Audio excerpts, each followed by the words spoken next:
Thank you. I'd like to yield a half hour to my friend from Texas.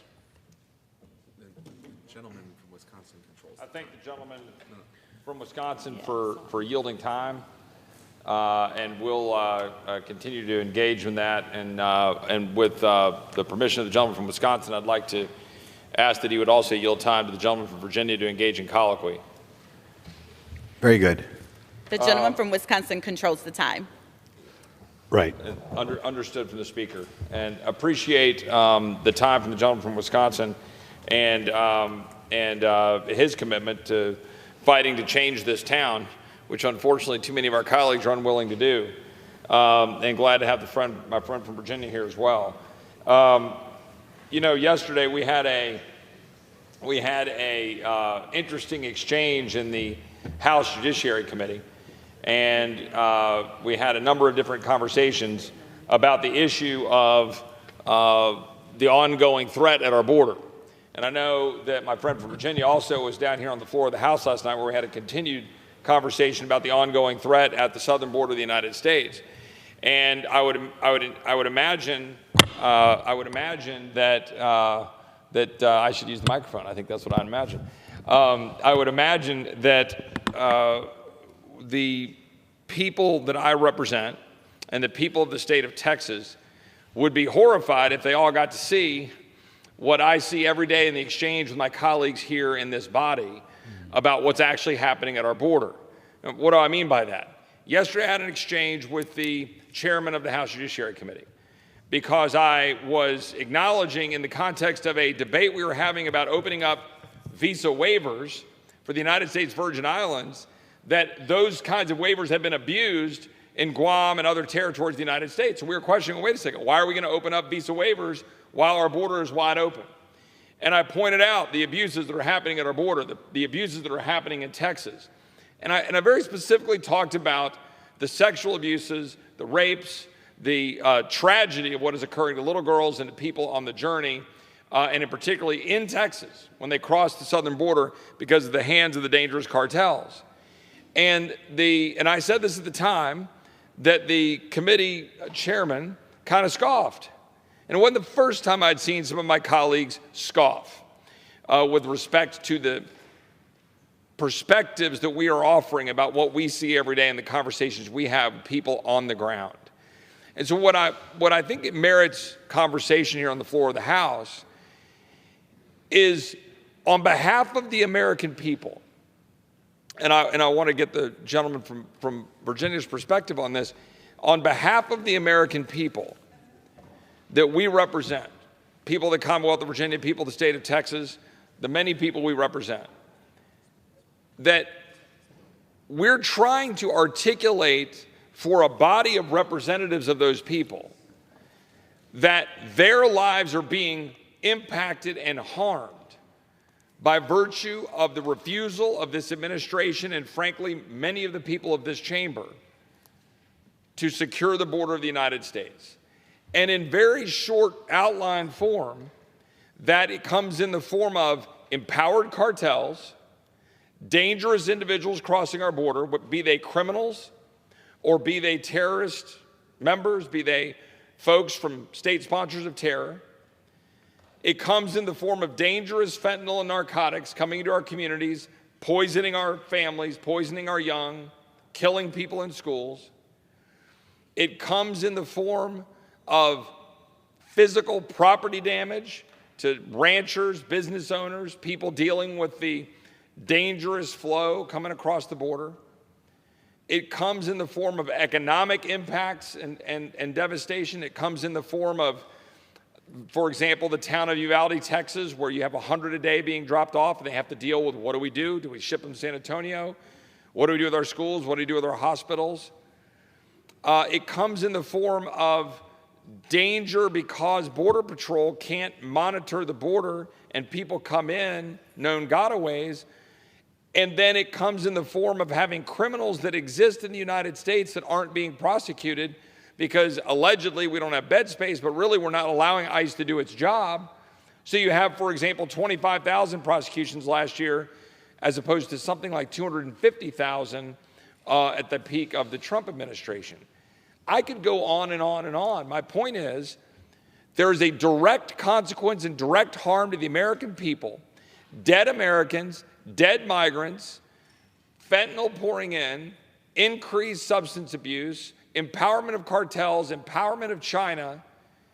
And this is happening on a daily basis and getting worse. And finally now we're being told, even as the Speaker of the House has COVID, and even as we're talking about, you go look at the top stories in Politico, oh my gosh, everybody's running around there, COVID positive people in DC.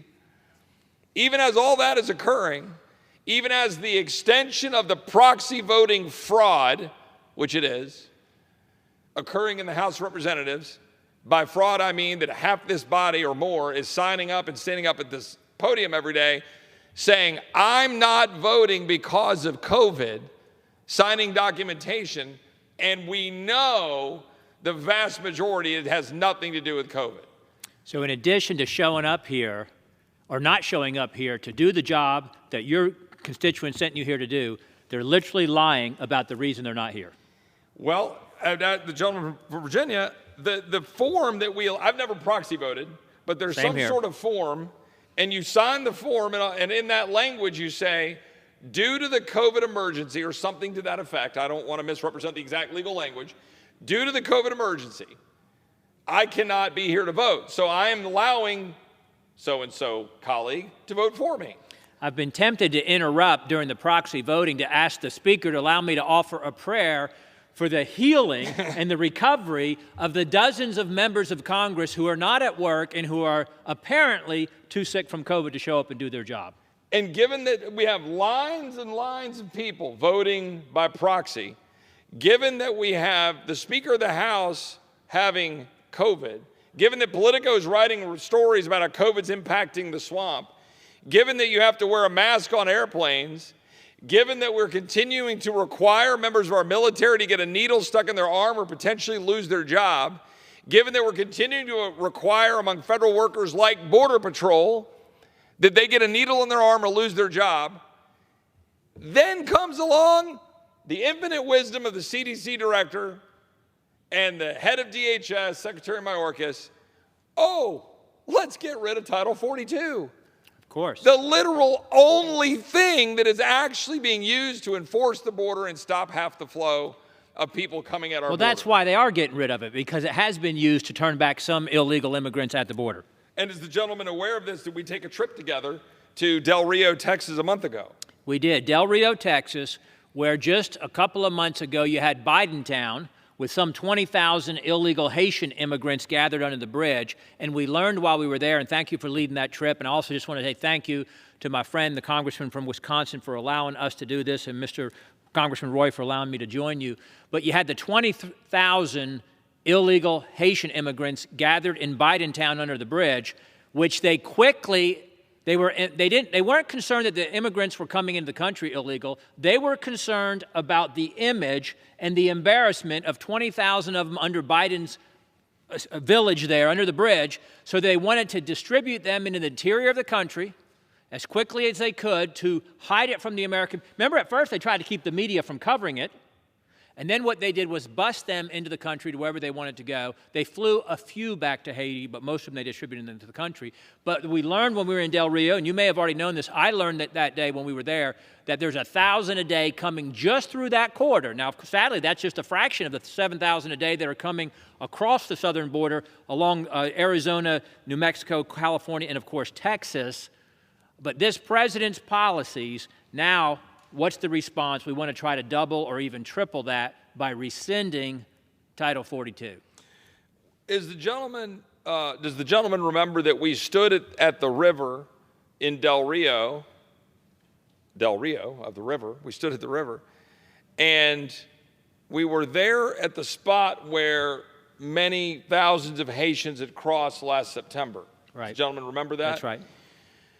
Is the gentleman aware of whether or not the Secretary of Homeland Security, Alejandro Mayorkas, or, for example, the White House Secretary, Jen Psaki, quickly en route to a deal with MSNBC, President Joe Biden, or any other member of the administration that went to the microphones and accused Border Patrol agents, lifetime public servants serving on our border, of whipping human beings in the river.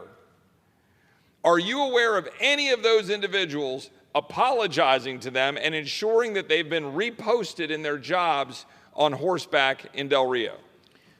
Not aware that they've apologized. Matter of fact, at least the president and the vice president, to my knowledge, have never been to the border to see what's happening. Again, you led one of the trips I was on. I've been to the border 4 times in my first 15 months here in Congress so that I could see better and experience in person the crisis at the border, to see the human toll, to see the environmental toll, and then exactly to see where that was happening, where those Border Patrol officers who are trying to stand in the gap, to be on the front line, trying to do their job despite the efforts of this administration to prevent them from doing their job, putting their lives literally at risk. The previous time I was at the border, not the Del Rio trip, but the previous time I was in Arizona, there was actually a shooting of a Border Patrol officer while I was there. And yet here we've got, as you said, the Department of Homeland Security Secretary besmirching, smearing, demeaning his own employees, knowing full well that's a lie, knowing full well they're just leading those horses as they do, and trying to protect us, American citizens, from what's happening at the border. And to make sure the record is clear, I think the gentleman is correct that neither the president or the vice president have been to the border in what I would call the spots where it matters. I believe the vice president of the United States did take a trip where she hopped through El Paso, met with a number of folks away from the border, went to the border for a quick photo, went back to El Paso, hopped on a plane en route to California. I believe that transpired sometime last year, but never to Del Rio, never meeting with people right down on the river, never down to McAllen, never to Laredo, never to go talk to any of the people being affected directly by what's occurring at the border. Neither the so-called border czar, the vice president, nor the president of the United States. And to be clear, the Secretary of Homeland Security has only been there, I think, a couple of times. And when attending, I do not believe was received particularly well by the line Border Patrol. Does the gentleman agree? That's right. They say they want to identify the root causes. I can tell you what the root causes are. The root causes of the massive surge across our border, if you will, the invasion at our border, is the cessation of the Trump policies that were working. It's the enhancement of catch and release practice. It's ending MPP. It's stopping building the wall. It's promising amnesty and an open border during the 2020 election till illegals come. That's why they were coming with their Biden T-shirts on. It's not mandating E-Verify. It's allowing the economic incentive to come. It's allowing individuals to come and be apprehended and provided free social services, free health care services, free education, and to be flown or distributed wherever they want to go around the country at taxpayer expense with no specific court date to even appear to have their case heard. And I want to compliment your governor from yesterday. I hope that he'll follow through on this. I hope this will actually happen. Perhaps you've got some thoughts on that. That he announced yesterday that he's going to bus these illegal aliens right here to Washington, D.C., so our Democrat majority and our Democrat administration, who is willfully, purposefully facilitating this invasion at our southern border through their policies, can accommodate these illegal aliens when they're brought here. I call on my governor from Virginia and governors throughout the country to do the same thing. Well, I appreciate the observation by my friend from Virginia about what the governor of Texas is having to do to stand in the breach and to stand up in order to protect Texans in the complete and total absence of the federal government to do its constitutional duty. That's right. To defend the sovereign nation, to deal with immigration, which it refuses to do. I would note that the governor has, the legislature has appropriated $3 billion in Texas. I don't know when we're going to get that paid back by this august institution when Texas is doing the job of the federal government, but okay, we're a border state. Texas funded $3 billion, and we've used that to take our DPS agents and DPS troopers and move them down to the border to be able to back up Border Patrol, as the gentleman knows from our experience down there and meeting with DPS, and has now been engaging in policy and building fences and other stuff, and now engaging in a policy shift where there's going to be some action with respect to vehicle inspections at ports of entry. I applaud that. I would note that I would go so far as to say and would support the governor shutting down I-35. Absolutely. I would just shut down the port of entry. I would look at the rest of America and my colleagues around this chamber and I'd say, you like your cheap goods from Mexico? Right now, while we've got high inflation and we want to go attack China? Guess what? I-35 is shut down. Shut down until you secure the border of the United States. But I appreciate that the governor's step is a step in that direction to say we're going to have vehicle inspections. I hope they are long, slow vehicle inspections. I hope they cover every car from beginning to end and take plenty of time doing it. Secondly, using boats and having some sort of ability to deter crossing. There's some plan to do that. I haven't read the details of it. I hope it is sincere and robust. And then the third part is what you mentioned, taking some of those that are dumped off by Border Patrol in Texas, putting them on a bus, and shipping them to the front door of this building. I support that. A couple of caveats. There is one metric, and one metric alone, that I will hold everybody in this chamber accountable to, the governor of Texas accountable to, the president of the United States accountable. Stop the flow now. That's right. That is your job. That is your duty under the Constitution. That is what the law requires you to do. That is why we have the Secure Fence Act. That is why we have laws on the books requiring you to follow the legal processes. Do not allow the false name of asylum and compassion to be used as a rule to swallow the constitutional duty to secure the border. And I would give the same speech to the governor and to my colleagues in the legislature in Texas. You have a duty to the people of Texas to secure the border. And under Article 4, there's an invasion and the federal government is not doing its job, you have a duty to hold that line. So that is the metric by which we should grade the actions of the governor, or the actions of this body, or the actions of the president. I'd see if the gentleman would agree. Absolutely. And the 4 times that I've been to the board in the last 15 months, I've never seen a Democrat there. And I've had Border Patrol, Texas State Police, sheriffs, law enforcement who's working there at the border, not just Texas, but Arizona as well, where I've been, tell me they never see Democrats at the border. We only need 7 Democrats to join our discharge petition to get a vote on reinstate or maintaining Title 42. But we can't get one Democrat, one majority member to do this. One would hope that just in the state of Texas, Arizona, New Mexico, California, the border states, that we could get, just in the state of Texas in particular, that we could get Democrats to say, hey, don't mess with Texas. And we're going to join our fellow Republicans and we're going to support Texas's efforts to stand in the gap and do what the federal government will not do in violation of the Constitution in protecting the state from invasion. I really appreciate my friend from Virginia pointing this out. And let me note that we're sitting here on April, I believe, 7th. Actually, it's a couple of good friends of my birthday. I'm just glad I said that out loud. Happy birthday to my brother Steve, who's 55 today, April 7th. No, I will not mention these 2 guys happen to be known publicly, but they're a couple of twins who are buddies of mine, and their birthdays today, having said that out loud. But I sit here and I say on April 7th, it was a year ago almost to the day. I'd have to go look at the date of the filing of our discharge petition down at the desk here in the chamber that I filed on behalf of us who wanted to do it, and our friend Yvette Harrell, who had legislation to require the enforcement of Title 42, the health code provision that allows you to turn people away because of communicable diseases, which of course we're dealing with during COVID. And she had a bill that she filed last February. Now keep in mind, that was only a month into the administration. But we knew full well what was happening because immigrants were showing up to the border with Joe Biden t-shirts and with thank you to President Joe Biden shirts. So we knew what was coming.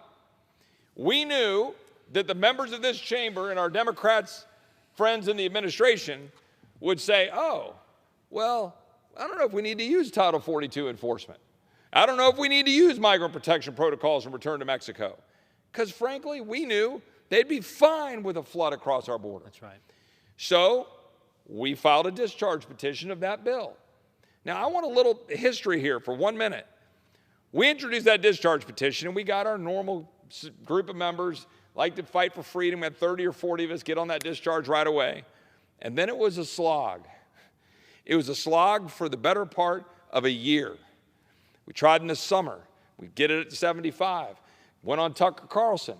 Said, hey, here are the people who have signed it. Here are the ones who haven't. Names. Suddenly, that list grew to about 125. Well, and then what? We did a little bit longer. Went back on Tucker. Went back. Hey, here's what the list number is. Suddenly, that number grew to about 160. We got it up to 195, and then it stalled. Well, then 2 weeks ago, when all of the Title 40 news started breaking, that the CDC director and all of her infinite wisdom, I'm not going to go down that rabbit trail at the moment, and the Department of Homeland Security secretary are like, oh yeah, we're not going to do Title 42 anymore. All of a sudden, people around here go, whoa, well, that'll be a thing. I'm like, well, I knew it was a thing a year ago. You knew it was a thing a year ago. You've been to the border 4 times in your brief tenure. I live 100 miles from the border. Well, my district's 100 miles from the border. And so we get this discharge petition. Now we've got it. We've got 210, I think, give or take one, signatures on that, all Republicans. Not one Democratic colleague has yet to sign it. Not one. Yet there are 4 Democratic senators, right? Senator Manchin, Senator Mark Kelly, Senator Kirsten Sinema, Senator John Tester, who have all said, hey, we shouldn't be getting rid of Title 42. Can my friend from Virginia explain, while not one member, even from a border state, of our Democratic colleagues will sign that discharge petition?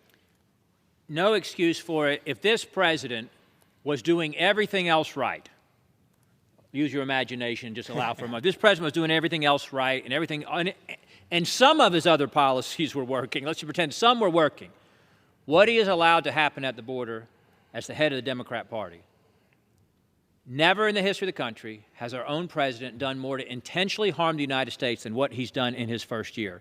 So it's no wonder that not one Democrat will join us in standing up for border security. How did that become a partisan issue? As you know, we were in an off-the-record meeting with Secretary Mayorkas, so I can't share what he said. Keep it off the record. But as you know, I can share what I said. I asked him, what's the end game? Right.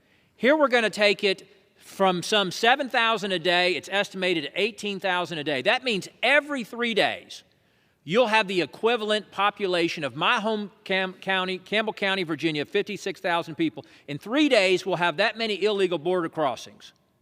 And by the way, in my hometown of Lynchburg, Virginia, right outside Campbell County there, we just had a conviction, a murder conviction of an MS-13 gang member who came across illegally, again, not illustrating, but demonstrating that every town is a border town under this president. Every state is a border state under this president. I appreciate you leading on this issue, Chip, so passionately and so consistently and so faithfully.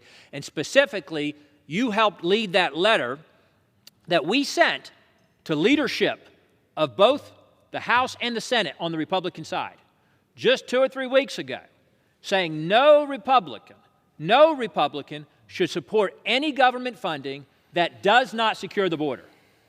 So what did we do with the leverage, potential leverage that we had that was before us, if all Republicans would refuse to fund a government that doesn't secure the border? Well, like any good Republican conference, we did nothing. We did nothing.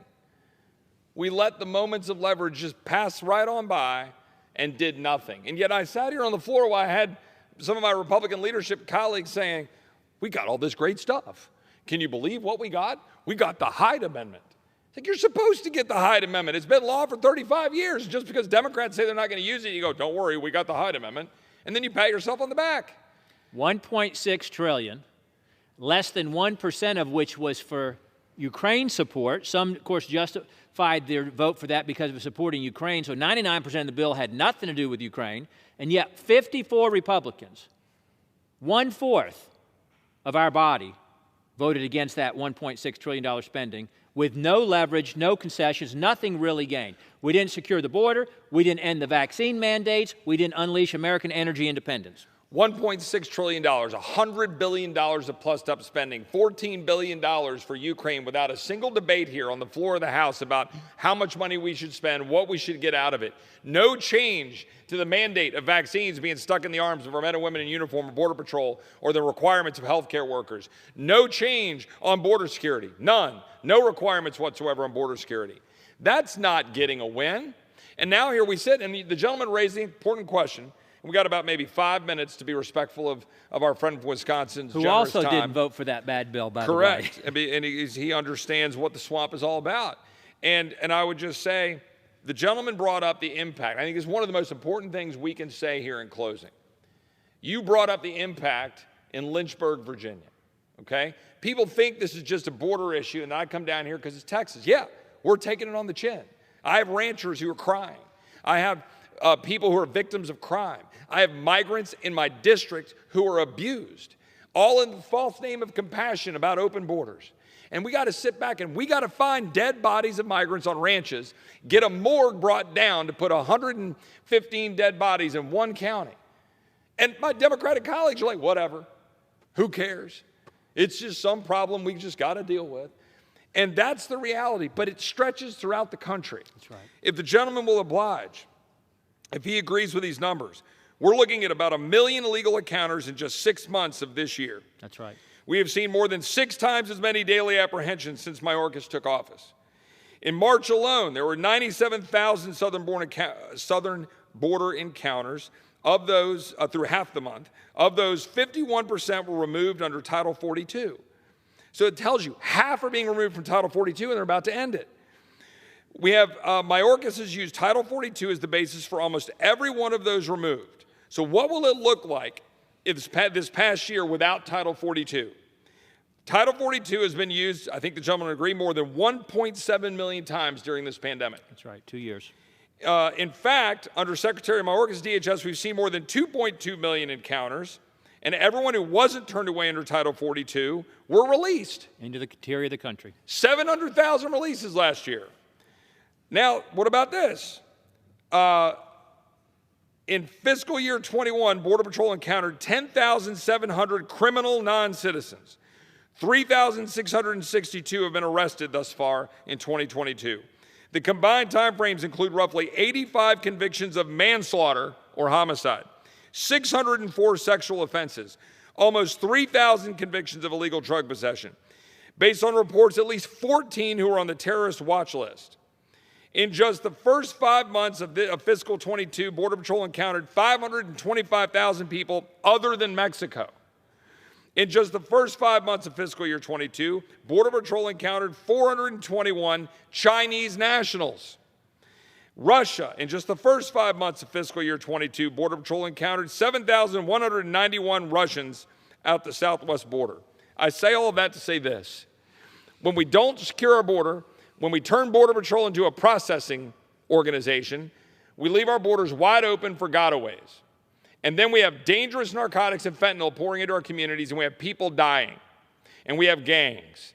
Can the gentleman speak to the deaths and the gangs and the crime and the impact in Virginia, 1,500 miles away from where we're even talking about? Yeah, the illegal drugs that are pouring in across the country, fentanyl and other dangerous drugs at record levels, is the reason why we had 100,000 overdose deaths a year ago in this country, in 2021. Number one cause of death for individuals between 18 and 45 was not COVID, it was overdose. And as you're on the border trips that I've been on, and again, a couple of those with you, when you meet with the folks who live there, who live on the front lines, and they talk about these illegals, they'll find the carpet shoes. We saw them. You see the carpet shoes and the camos. Once they get picked up by their crime cartel contact and picked up to go wherever they want to go in the interior of the country, you find the carpet shoes, you find the camos left behind. You also find, or you'll have those folks who live there tell you they're coming onto their property, they're knocking on their door, they're threatening them, they're making demands of them. These folks who live on the border, again, they're finding dead bodies. In the previous trip I was on in Arizona, they said they apprehended 30 Chinese nationals on their property, to your point. 160 different countries, not just Central and South America, as if that wasn't enough, but to your point, 160 different countries is making, again, every town a border town, every state a border state. It's a dereliction of duty on behalf of this president's administration, and it's a threat to the national security of our country, to the sovereignty of our country, to the health security of our country, to the financial security of our country, and I appreciate your leadership on this issue. Well, I thank the gentleman from Virginia. I'm at just over 29 minutes, so I would tell the gentleman from Wisconsin that I'm going to wind down here in the next minute and appreciate his time, his leadership, his indulgence. I also want to thank the speaker and the staff for being here while we're continuing to talk about this important topic. I'll just close by saying this is a massive national security issue. This is a massive issue of the most important relevance to the safety and well-being of the people that we represent. Why this body is not engaged in just a complete and full and robust review, hearings, oversight, and legislation to ensure that we protect the sovereignty of the United States and enforce the laws of the United States is beyond me. The People's House has an obligation. Article 1 has an obligation to check Article 2 and to demand that those executing the laws actually do so. And so I would just respectfully submit to the Speaker and to my colleagues on the other side of the aisle, when are we going to do our job? How many dead migrants found on ranches is enough? How many dead Americans from fentanyl overdoses, fentanyl poisonings to be more accurate, is enough? How much money flowing into the hands of dangerous cartel organizations, transnational organizations, turning Mexico into a narco-terrorist state is enough? How much do we have to suffer as a people in this country, as a state in Texas, but again, the migrants who seek to come here, getting sold into the sex trafficking trade, getting abused and dying in the heat along the southern border? How much of that do we have to tolerate before my colleagues on the other side of the aisle wake up? And with that, I will yield back to the gentleman from Wisconsin with great appreciation for all that he does